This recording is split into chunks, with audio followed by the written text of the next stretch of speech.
Thank you both very much. I'm very interested in the historical dimension that was explored on various aspects and how that plays into your idea, Stefan, that network and subaltern can be seen as post-historical categories. Beyond the fact that, of course, there are several problems with all the post whatever, but the post-historical seems to suggest more than just a beyond. And I'm sure you don't mean post-historical in the sense of end of history, but I would ask you to please elaborate on how you meant the network and subaltern as post-historical categories in order to bring that forward. Because I think it's important to clarify what we don't mean beyond the space where there's a lot of dialogue, so we can, I know that you don't mean the end of history, but it could sound like you do. So how would you respond to someone playing devil's advocate here? Well, I would say that, I mean, yeah, I say that they are ideological categories, and as ideological categories, I think they fulfill a certain function in a certain discourse about post-history. So for the first point is that, yeah, they are ideological categories, and as ideological categories, we could see them as being the product of a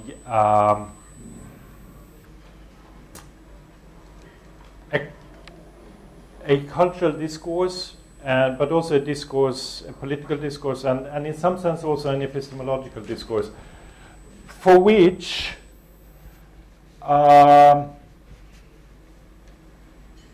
there is no future other than the present, for which the present has the model to the future, or for which, I mean, for which history has in some sense ended, which is not my point of view, but it's my reading of these. So it's an idea, it's a suggestion that maybe it's productive to see these two as products of a post-historical imagination or post-historical discourse that is perhaps more dominant than we like to think, in the sense that they block, I mean, and I mentioned this example, I mean, think about what could progress be? I mean, we spoke about the socialism, the socialist alternative. What would such a thing be today? We can't, and we have some sense of it, but I mean, it's, and the same thing with what would progress be? I mean, we can't even conceive of the steps toward a system in which, I mean, what would racial and sexual equality mean in terms of a project of progress? What would peace mean? Peace in the world. What would that mean? That would be some kind of historical progress. But we have no longer any political, or perhaps even, I mean, we have very few discourses to rationally discuss these models of progress. But we are, in certain ways, we are, I think we are caught in this model of a world which now operates constantly by shifting inclusion, exclusion, and by doing that, and that is the model of capitalist accumulation that presents that. So this is what I mean with this: that it delimits our ability for historical thinking, which it also means thinking about the future, and that is why they are post-historical. They prevent us from seeing a future different than the present. Yeah.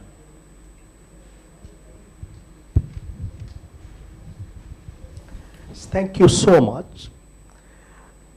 In your multidimensional engagement with this issue, you also focus the need for rethinking the methodological. For rethinking? The methodological. Yes. And it is in that space of rethinking the methodological and your brief reference to the aesthetic So in what way we rethink profoundly the category of the methodological from certain of its modernist manifestation, for example, methodological as primarily epistemological, and bring the aesthetic in a far more open way. Your reference to Ranajit Guha here, for example, in his work, History at the Limits of World History, he is bringing the poetic in a very interesting way. So therefore, how do we rethink the methodological in this very creative sense of bringing the aesthetic and the poetic? You refer to Walter Benjamin, that civilization as document of barbarism. But at the same time, what is the space of hope here? If emancipation is a key category here, and if Immanuel Kant, among others, is a source of the emancipatory project in modernity, in Kant there is a deep engagement with hope. I would like to bring the question of hope in this way. How do we deal with the challenge of hope as a concrete process, building from the emancipatory struggle, but it also requires rethinking of the notion of the emancipation.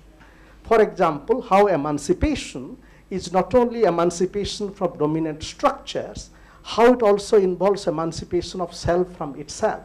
In other words, limits of the project of emancipation by bringing the question of liberation, which is not just liberation from social oppression, but liberation from self. Well, I thank you. I mean, this speaks directly to this, because this would be, I appreciate the question and the comment, because this would, I think this is a long, if I would extend this argument, it would have to contain these elements that you mentioned. It would have to be also a questioning of emancipation as such, and what is that? And I also appreciate you bringing up the question of hope, because I mean there used to be. I think that is a very important political and sociological problem today. This question of hope. Because the denial of that hope is what produces, in my own country and in Sweden, and I think in many parts of the world, produces, well, what we call right-wing extremism or populism. These are, to a large extent, reactions to a system and a culture which denies, which constitutes in part of a denial of that kind of hope, and a hope for the emancipation. So that it is a very important point that you bring up. And as for the emancipation of self and the kind of ideal subjectivity that is political subjectivity, but also in other ways, I see the problem is there, and you sort of resolve and discuss it in your paper. So we could continue the discussion there. Thank you.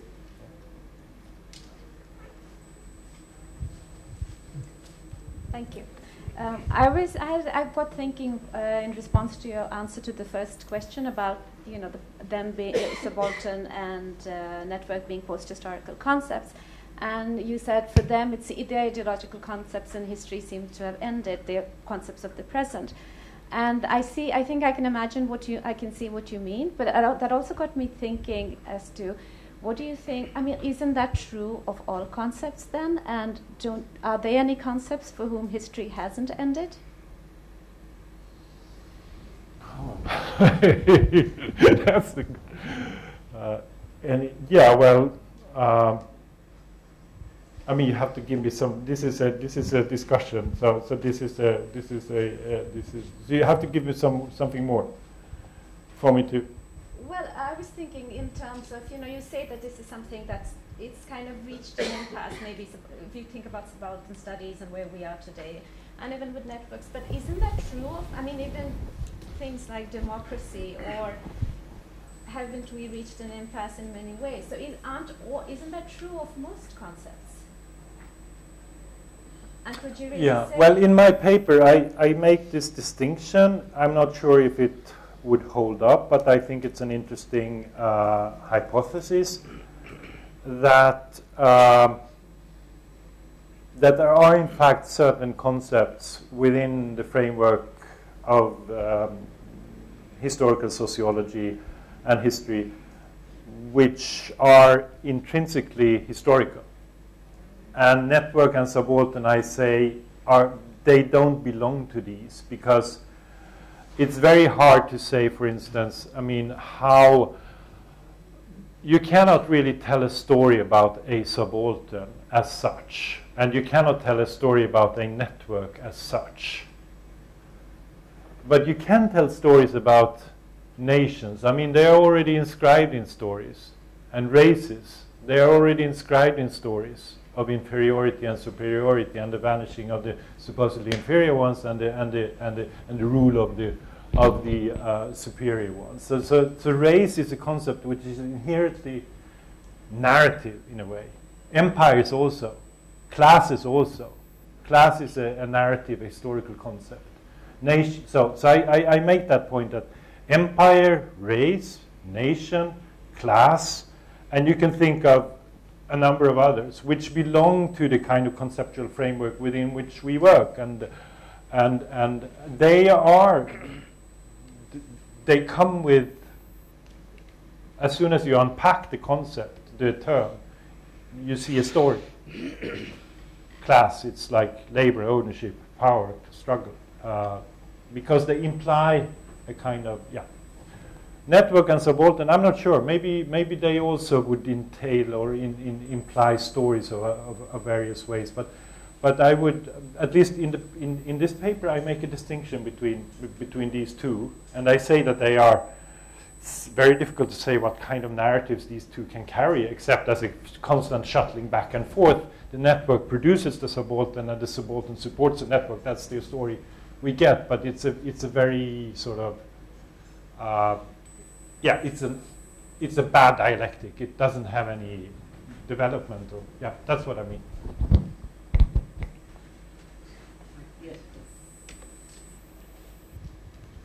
Thank you. I'm not sure if this is a question for Sujata, because I realize now I had lied when I said I read all the papers, because I just realized I hadn't read your papers. So the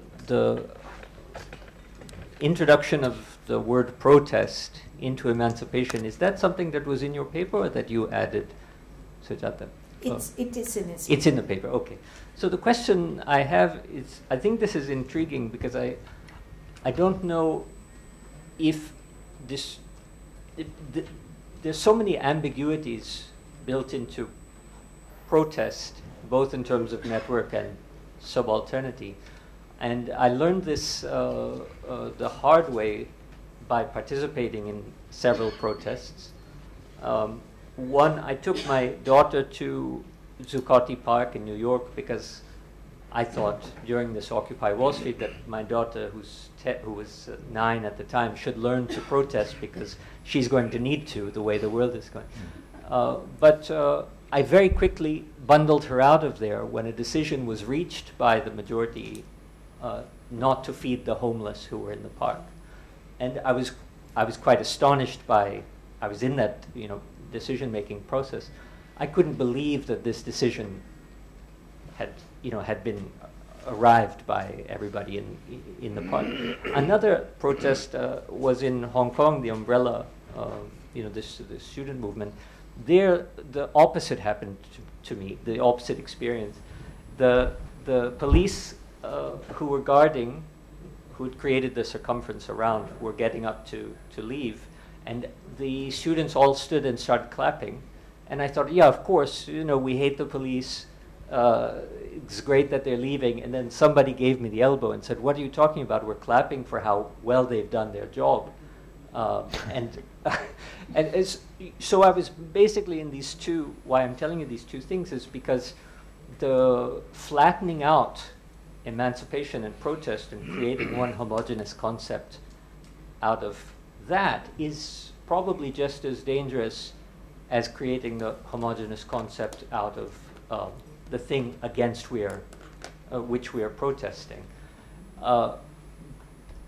It also permits a kind of appropriation of the very force behind protests. If you remember, I think it was 2003 or 2004, George Bush was justifying the attack on Iraq amid all kinds of protests in London. This was, I think, before the famous shoe incident. And his remark really shook me up. Someone asked him about these protests that were raging and how can he justify what he's doing in Iraq with such with such a strong protest against what he's doing. And his answer was, this is what we're doing in Iraq. We're offering them the chance to protest just like we have in London. So these three kind of experiences in some ways show the way that protest can be appropriated, and it has different motivations, some of them reactionary. You mentioned I think you said right-wing fundamentalism. They're some of the best protesters in the United States, for example. And so I'm very concerned about emancipatory discourse and the leveling that occurs by claiming that protests are in some way emancipatory. Being a professor at JNU or Sujata at Hyderabad, we have very concrete experience of protests being quite the opposite of emancipatory, of having very reactionary consequences. So I wonder if that, I'm sorry I didn't read the paper, I will. So I wonder if you deal with the way that emancipation is itself an ambiguous concept. No, it's a good question. Well, I mean, of course I don't see protest as, I don't identify protest with emancipation or the other way around. But I say that political protest today provides us with what I call, and I refer explicitly to the 2011 sort of moment, Zuccotti Park and Occupy and whatever happened, that constitutes a form of, well, that helps us to think emancipation and what that could be about. So protest is an important sort of case of emancipation. That's what I sort of state in my paper. But of course you're right. I mean, this is obvious. I mean, protest. I mean, it's deeply ambiguous and deeply sort of can turn either way, and that's the point of it. That's the point. I mean, it's, in a certain way, this is the eternal problem of democracy, right? I mean, it can be majority rule. It's the same problem of that we have when we are normative.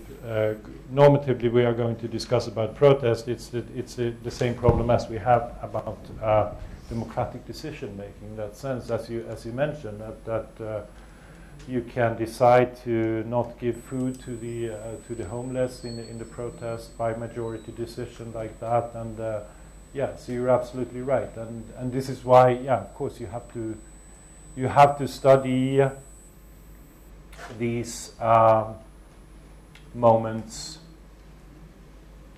in context, always in historical context. Theoretically, they can be seen as instances of emancipation because of the nature of because of their own nature as political events. They do constitute and can be seen as instances or events of emancipation, I would argue, in a theoretical way. But we could continue that because, and it has to do with a number of frames, rules of organization falling away in that event of protest, which is characteristic of it.